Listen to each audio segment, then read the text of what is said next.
The earliest documented history of human activity along what is now the Texas coast dates back to the 16th century, when Spanish explorers chronicled the lives of Native American tribes they encountered in the expansive region.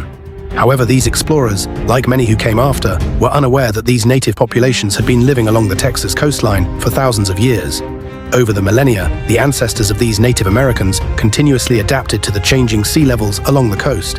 Unlike the more stable inland areas, the Texas coast experienced significant geological shifts up until about 3,000 years ago. The first inhabitants of this region crafted tools from shells, used bows and arrows, and eventually began utilizing bison from the Great Plains as a protein source during the late prehistoric period. Join me as we delve into the ancient history of the indigenous peoples of the Texas coast. Around 20,000 years ago, global temperatures began to rise, signaling the end of the last glacial maximum. As glaciers melted, sea levels rose rapidly, prompting human migration throughout North America, including into the area that is now Texas. Archaeologists have uncovered traces of these early inhabitants at sites such as the Galt site in central Texas, where chipped stone dart points have been found. Various styles of these points, including Clovis, Folsom, and Scottsbluff, have been discovered along the Texas coast. However, these finds do not necessarily indicate coastal settlements, as the shoreline would have been much farther out due to lower sea levels. Consequently, any evidence of early coastal occupation is likely submerged underwater. By about 10,000 years ago, continued glacial melt led to rising sea levels that filled the major river valleys along the prehistoric Texas coast, giving rise to bays such as Galveston, Matagorda, San Antonio, Copano, and Corpus Christi. During the formation of these geological features, sea levels rose at a slower pace, leading to more stable conditions. Humans began settling along the Texas coast between 8,200 and 6,800 years ago, during a period of relatively stable sea levels. The formation of shoreline shallows supported extensive salt marshes and grass flats, which were rich in plant life and nutrients, fueling a flourishing ecosystem of crustaceans, mollusks, and fish. The region's inhabitants established camps along the bay shores where they had access to abundant shellfish and fish.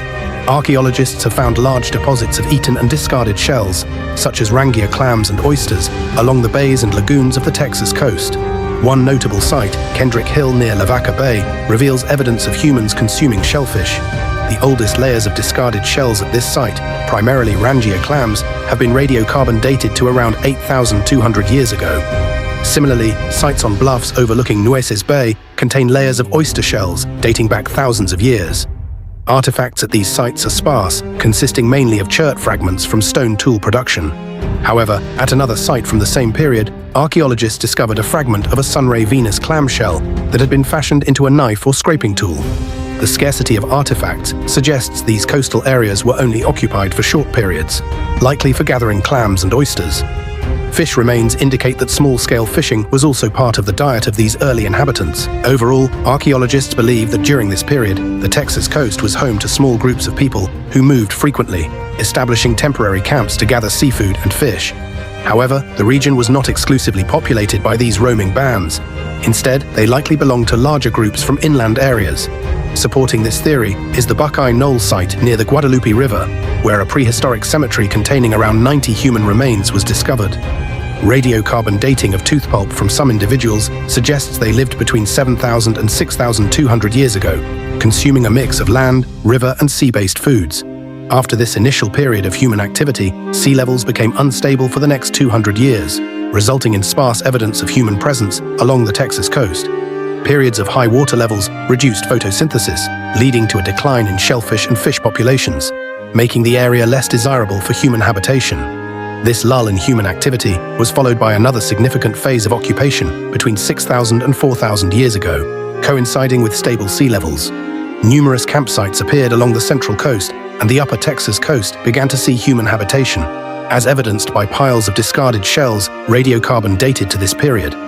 The number of artifacts found at these sites, such as dart points and scraping tools, increased dramatically compared to earlier periods. Many sites near Nueces Bay showed signs of heavy shellfish consumption. At the McKinsey site, several dart points, a scraper, and a fragment of a gouge were unearthed, along with chert flakes.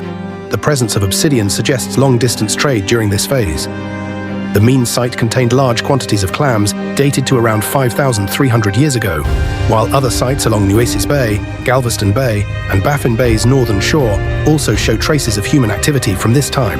Archaeologists believe that the entire Texas coast was likely inhabited during this period. The greater number and variety of artifacts found suggest more intense human activity compared to earlier times. On the central coast, the Kent Crane site at Capano Bay revealed a massive pile of discarded shells over 5 feet thick and half a mile long. Dating to around 2,800 years ago, numerous tools and ornaments made from various materials, including pendants and jewelry from whelk shells, were also found at this site. At the Mustang Lake site, located along a saltwater inlet connected to San Antonio Bay, a large pile of discarded shells was discovered, stretching nearly 1 mile along the shoreline. The pile, made up mostly of densely packed oyster shells and fish bones, dates back to around 2,800 years ago.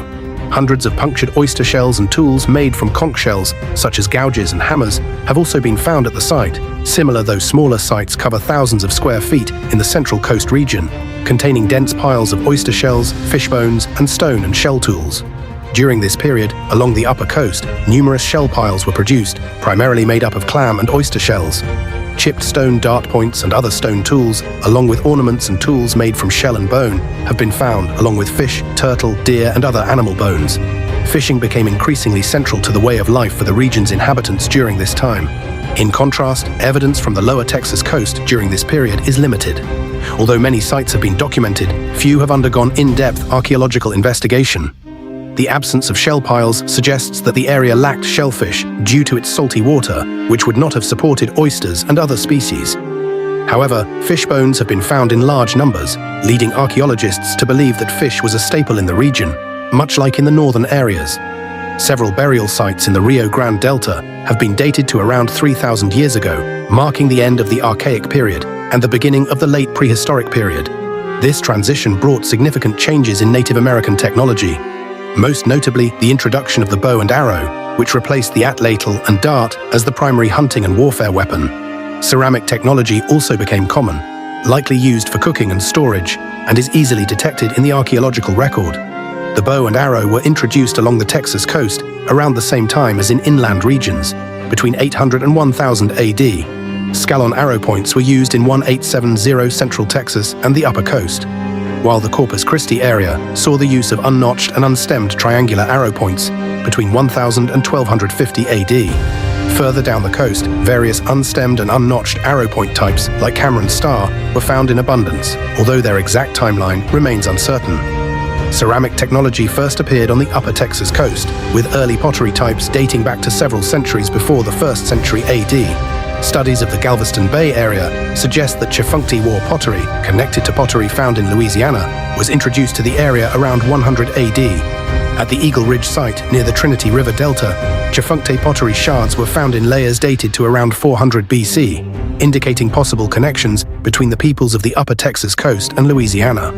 Over time, the upper coast pottery evolved, taking on characteristics of the Goose Creek series, which featured sandy paste and occasionally geometric patterns.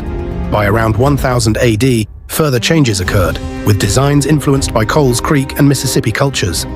Some pottery was tempered with grog, a technique possibly borrowed from Louisiana.